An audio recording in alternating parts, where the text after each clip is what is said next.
Donc, salam alaikum, bonjour, comment vous allez? Vous êtes avec le professeur Mohamed Ahmed Mohamed. Nous sommes actuellement dans le chapitre numéro 2, c'est la poussée d'Archimède pour les classes de 5e D, 5e C. Donc, voici la poussée d'Archimède. C'est quoi la poussée d'Archimède par définition? C'est une force. La poussée d'Archimède, c'est une force exercée par des fluides sur le corps plongé dans ces fluides. Et cette poussée, elle a des caractéristiques. Donc, les 4 caractéristiques de la poussée d'Archimède sont les points d'application, c'est le centre de la poussée, et la direction est toujours verticale, le sens est toujours vers le haut, opposé au sens du poids.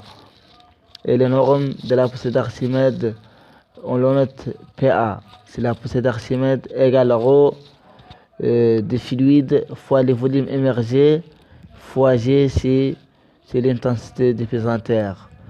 Donc PA est toujours en Newton, et ρ, masse volumique ρ en kg par mètre cube, et le volume en mètre cube.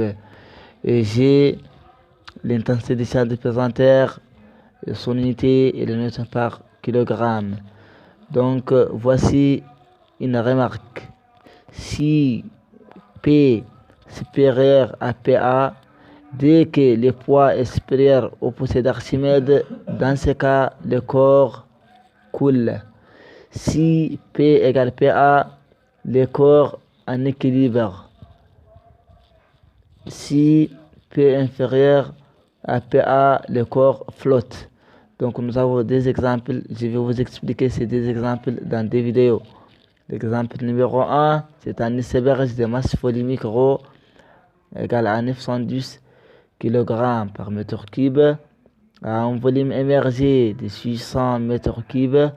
L'eau salée de l'océan a une masse volumique ρ de 1024 kg par mètre cube.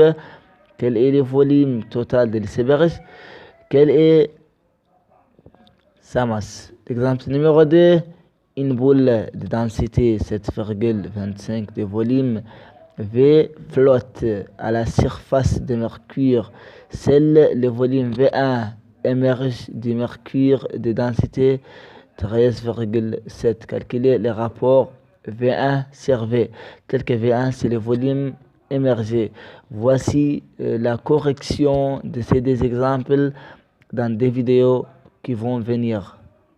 Donc je vous remercie tous.